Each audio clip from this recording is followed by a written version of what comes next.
Bueno, muy buenas tardes, queridos estudiantes. El día de hoy estamos en la materia de ciencias sociales, más exactamente con historia. Estaremos hablando ya del fin del Imperio Bizantino.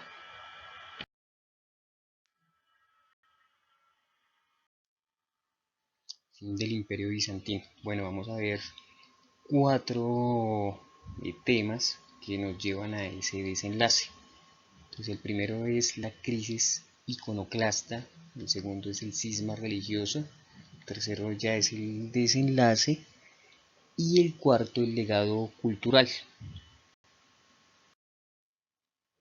Bien, fin del Imperio Bizantino. Bueno, aquí nos situamos en el siglo, exactamente en el siglo VII, donde el imperio recibe, digámoslo, a comerciantes extranjeros, más exactamente musulmanes, que comercializan con esclavos, y ellos controlaban tanto la península balcánica y los lombardos.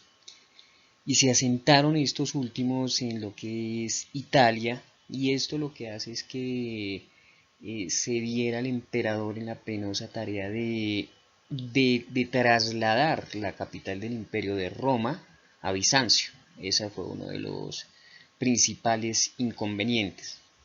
Y de igual manera, eh, se piensa más en defender que en expandir el territorio. Bien, bueno, la crisis iconoclasta.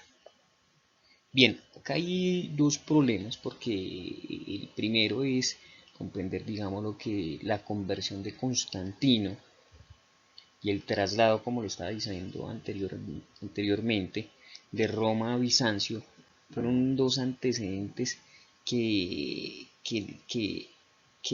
digámoslo, donde se chocaban dos poderes, tanto la iglesia, el poder eclesiástico, como el poder político. Entonces había una pugna de quién era el que tenía realmente el poder en Roma.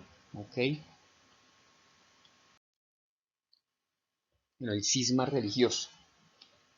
Aquí es muy importante porque acá es donde nosotros nos damos cuenta realmente cuál era esa pugna y qué era lo que realmente se quería en Roma.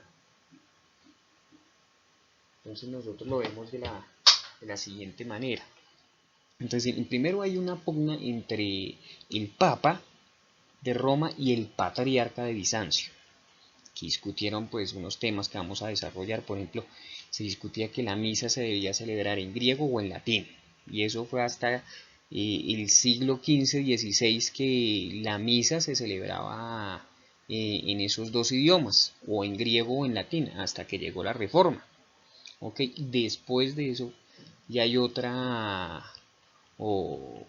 argumento, otra discusión entre el Papa y el Patriarca de Bizancio, si es la naturaleza de Cristo era divina o era humana, es decir, su cuerpo era divino o era un cuerpo humano, como cualquier otro cuerpo. Y segundo, si el emperador como tal tenía el derecho y el poder sobre delegar cargos espirituales. Es como si decir el emperador tenía el derecho de decir usted es un ángel, usted es un arcángel, cargos espirituales, que realmente pues es un poco como abstracto definirlo si se puede o no se puede. Bueno,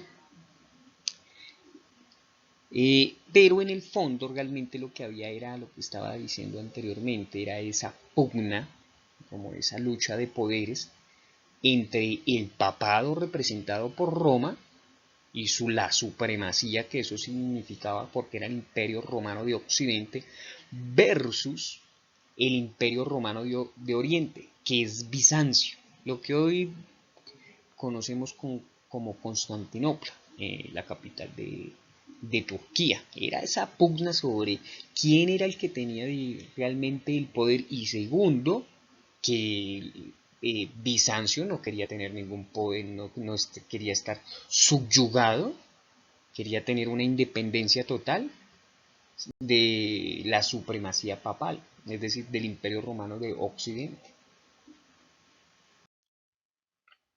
El desenlace del imperio fue en el siglo XII al siglo XV.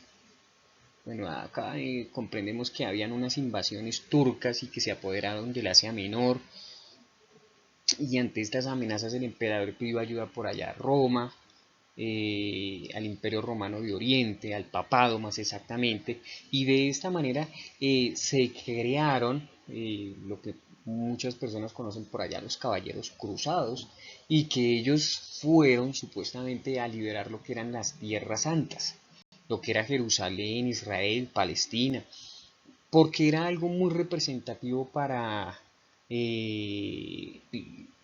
todo, digámoslo, el hemisferio occidental del mundo, que es el hemisferio cristiano.